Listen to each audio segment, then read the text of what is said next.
Hey guys, my name's Jade. I'm an 18-year-old entrepreneur and I run a few businesses. So the reason why I wanted to make this video is the other day I found an image of me having my lemonade stand at 9 years old making my coin. I feel like I was obsessed at a young age to make money, not because I was a greedy bastard and what the heck, when you're 9 years old, what the heck do you know? It was because I love creating a product and seeing people's reactions from it. I was obsessed, okay? I literally quit high school 2 years ago to pursue my online business. As you can see from this mediocre background, I don't have a ton of money, but I was able to make a full-time living off of my online business. And today I'm gonna show you guys how I support myself and make my money. Let's get started. Quick disclaimer, I'm very well aware that this video could come off a little bit braggy. I don't want to sound like that at all. Like, I've come from very humble grounds. Like, I was not able to afford my violin lessons. I wasn't able to afford doctor appointments. Like, I know how hard it is to just make it by. What I do want to show you guys in this video is how it's so possible to take your passion and make a living. So I hope this video gives you that light and shows you that things are possible. So with that being said, let's talk about moneymaker number 1. Other than the lemonade stand, which I don't really count as a business just yet, my first way of making money was selling through Etsy. I use Etsy in a combination with eBay, but what I would do is sell vintage dolls for 20% more than I bought it. Actually, I think I have it right now. Let me see if I can find it. Literally, do not judge. I know so many of you guys are gonna judge me for this and think I'm a freak for collecting antique dolls, but this is her.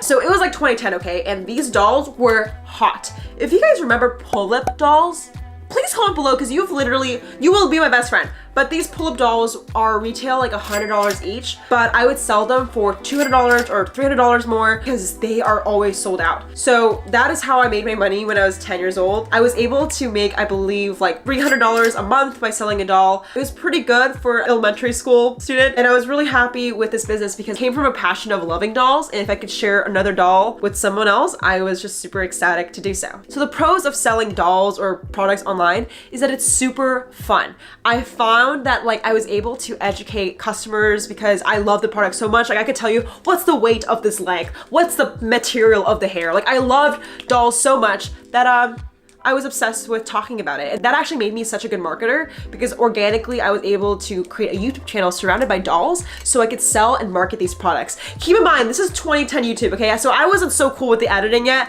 but this is an example of some of the videos I made to sell my dolls.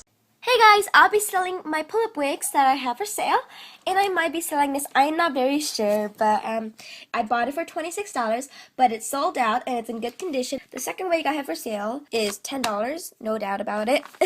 The cons of selling products online is it's really not scalable. I'm very well aware that you don't need to scale everything, but I couldn't sustain this business because it required you to buy like all these products, ship it out yourself, and I just didn't have that time because I was a kid. So yeah, that is the cons, but I really genuinely enjoyed my career in this field. Literally guys, go to your closet, find antique toys that you have when you were a kid, pop it into eBay, and you can actually see what are people selling it for and how much lower can you sell it for. And it's really easy to turn a profit just based on products you have at home. All right, 2.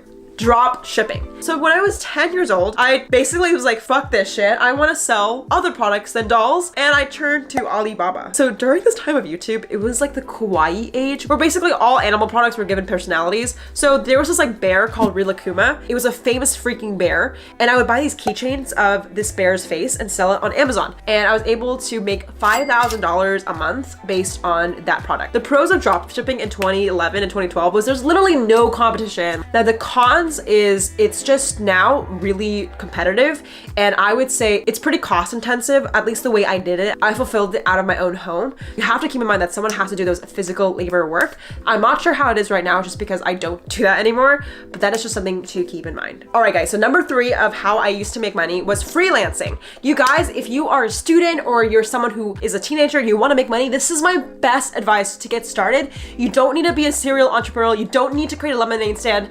All you needed to do is have a single skill and make it worth for someone else. And all I did was provide photography services. My school started to know me as the Instagram girl. So I was like, okay guys, if you want photos, it's gonna cost you 20 bucks a session. So I went on these photo shoots. I had this very cringy like portfolio account where I would show my clients, and I would go on these $20 shoots. Honestly, it was super fun. Like, I just organically grew my little photography business, started to do senior portraits. Oh, and by the way, pro tip guys, suburban moms with a little bit of cash flow are your best clients, okay? If you're doing photography for senior photos especially, those moms gotcha. I would actually recommend to literally go to Zillow and type in like high income houses above like $500,000 or $1 million and literally go to those house areas and like hang up flyers or Facebook ads to hyper target them on those houses because they have more money to spend on your services. Like I was able to charge $150 for senior photos, and that was bank at my time. So going to find the best customer that can actually afford your services if you do that. So that's a pro tip. Now, if you're like, Jade, I don't have a skill in photography, how do I freelance? I would actually recommend Fiverr.com. This is not sponsored. I just know they have other virtual assistant type of tasks, whether you can do email replying for someone else or company, you can do like some bitch work. Essentially, there's tons of offers on Fiverr that you can just pick up by setting up an account. And I haven't personally done it, but I definitely know there's way more skills than taking photos that you can do. So with freelancing, I was able to make $1,000 in the summer, and that was bank for me. I was just rolling in dough. So highly recommend freelancing. All right, so now for the controversial lesson of the day. A lot of people say know your worth when it comes to freelancing. Now, I have a contradiction to that. I also think it's just as important when getting started to do free work. I remember that I couldn't charge people $20 for a photo shoot, so I just took photos of my friends to build up my portfolio for a whole year instead. And I think there's not a lot of people talking about that, at least in what I've seen. So I just definitely think like, yes, charge your coin, sis, and get your money, but also don't be afraid to do free work. Like sometimes here and there for my businesses, I will sometimes lose money by taking projects, but I know it's gonna build up experience and build up my technique to get better. So that's just something to keep in mind. Don't be afraid of free work. All right, so the fourth way to make money is social media. When I was around 16 or 17, that was the time I actually dropped out of high school, and it was because YouTube was starting to pick up. I make money on YouTube in 3 ways. One is AdSense, so I get placed ads you see on this video. I got paid for affiliate links, and I also got paid for sponsorships. Honestly, for a 1 million viewed video, I get paid around $4,000 to $5,000 for that just whole campaign. So it was able to sustain me for like a few months, and that's why I felt a little bit more comfortable to drop out of high school at like 16 years old. So I was making a little bit of cash from those videos. I do have to say though, the pros of starting a YouTube channel is it's very profit friendly. Like you only have to invest in a camera, and my parents really did help me kind of get my feet off the ground and invest and help me get this camera. But the cons is it's not as sustainable as you think. I definitely have videos with 1 million views, but I also have videos with like 2,000 views.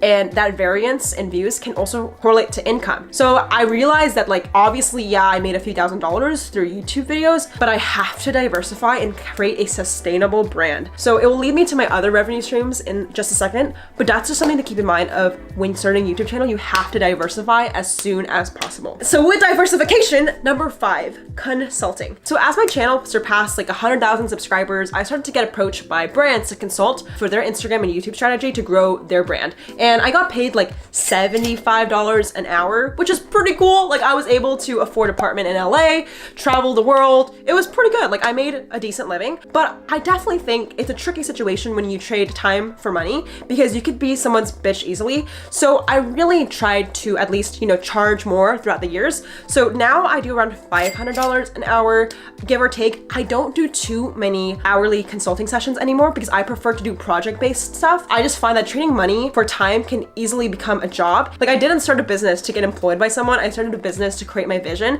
So it's really important if you guys do consulting, like just to be very mindful of that because yes, it's very profitable, but you can easily be someone else's bitch if you don't know what you're doing and you're just not charging enough for it. Because I've lost more money sometimes by consulting because it took me a flight to get there, come back, book a hotel. Like I've definitely lost money. So just to be mindful of that profit and cost.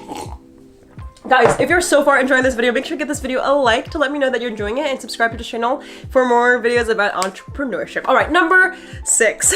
Now I currently make money through software and my own products. So basically after consulting, like I said, I just became very, very tired of just trading money for time. And I realized like my dream has always to build a product. Like since the lemonade stand days, I was just obsessed with creating an experience and I just didn't do it anymore. I just felt like I was selling it. Yeah, sorry, I'm being dramatic. I was just super grateful for those opportunities, of course. Like I'm not saying I'm not grateful for those consulting sessions. What I am saying though is I knew that it was time to start something new. So a year ago with my co-founder, I started a text message software called PBJ app, and this has been an amazing journey. PBJ is a text message platform for brands to use to grow their business, and for every customer we get, it's around $1,500. And the pro of software is that it's very scalable. Like adding one user doesn't cost us too much money. However, the biggest cons of doing software is it's very capital intensive at the start. Like we probably put in over $100,000 into our platform so far, and we still have another $500,000 to go to finish our platform. Like